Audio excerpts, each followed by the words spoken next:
ලාදලුබෝපත් සිමින් සැලිනසේ යශෝදරාදේවී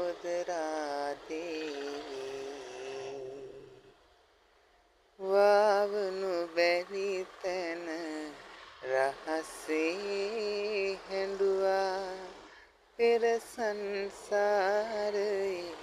ඇසුර මතක් ලාදලුබෝපත් සෙමින් සැලෙනසේ යශෝදරා දේවී වවනු බැරි තැන රහසේ හැඬුවා පෙර සංසාරයේ ඇසුර මතක්